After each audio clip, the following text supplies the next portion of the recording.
I'm Paul Levinson, and welcome to Light On, Light Through, episode 377. My review of the third and unfortunately the final season of Hightown. It was on television just this past Friday. I thought this season and the finale of this season was the best episode of the season, and the season in turn was the best of the three seasons. And I said, unfortunately, the final season because I think there's a lot more story to tell in this narrative. But to begin with the final season, and this actually pertains to the whole series, I thought, as someone who spends several months or more a year on Cape Cod with my family, that this was a really great series. And I'll admit that because I'm nearly a native of Cape Cod, I was very likely to like the series.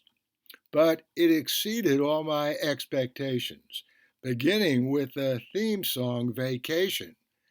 That's the 1980s Textones rendition of the 1980s Go-Go song.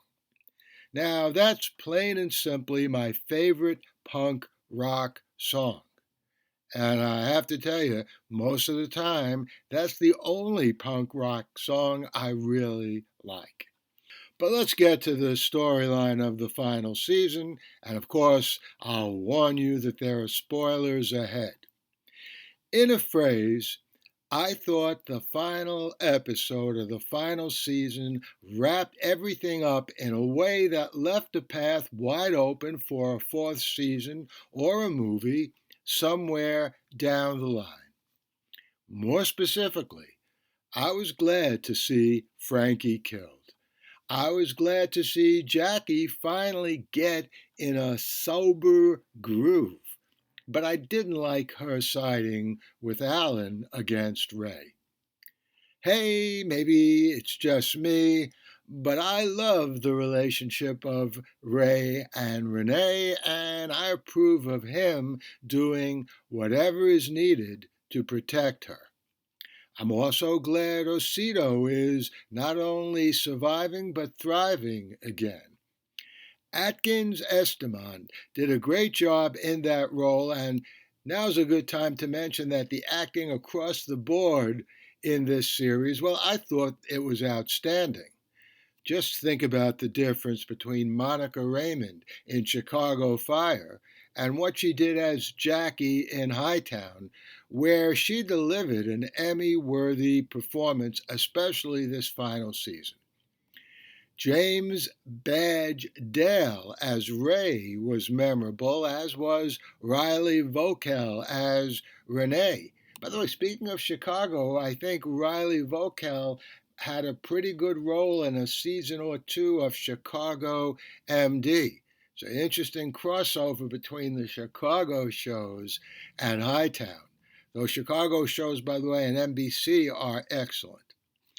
Getting back to Hightown, Garrett Dillahunt has been memorable on the screen for many, many years, and he came through again as Shane in Hightown. But let's talk a little bit about Hightown picking up the story sometime in the future. As I just said, there's more than enough room for that. Ray now being in Osito's pocket is more than enough for a season right there. It's the price Ray had to pay for protecting Renee. Hey, it almost rhymes. The price Ray had to pay for protecting Renee. Someone should write a song about that.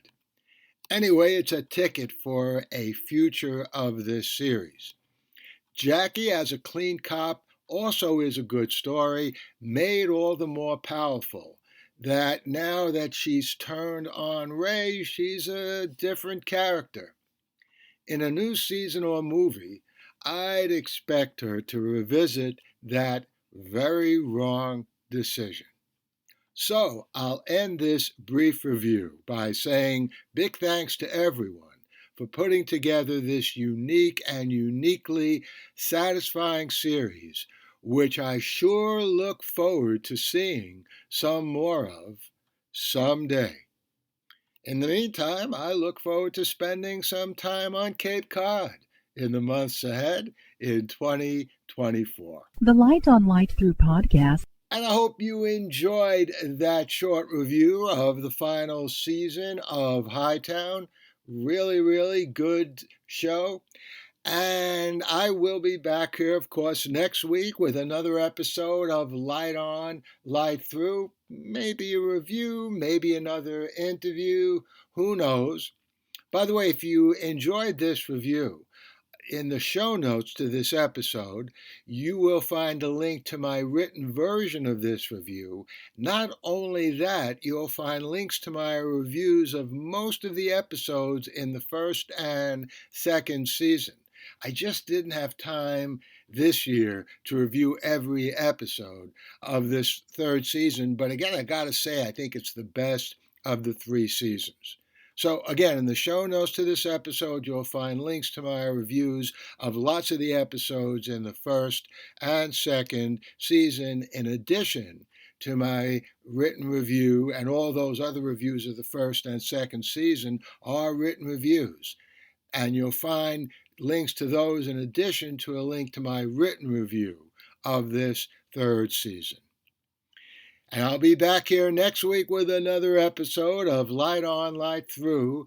In the meantime, stay safe, stay sound, and keep doing whatever you can to help those brave people in Ukraine fight off those Russian fascists, which are still trying to take over this democracy. The Light on Light Through podcast.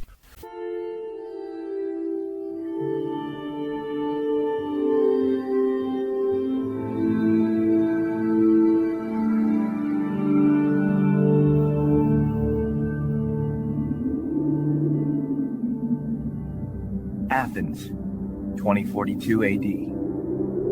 She ripped the paper in half, then ripped the halves, then ripped what was left again into bits and pieces of history that could have been. Sierra Waters had read once that, years ago, it was thought that men made love for the thrill, while women made love for the sense of connection it gave them.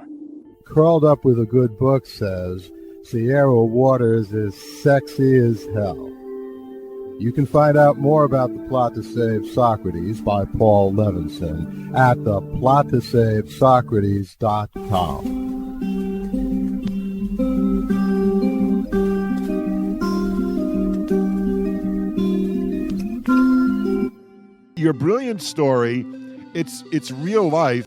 Paul Levinson Silk Code about an ancient biotech war raging on in secret for centuries.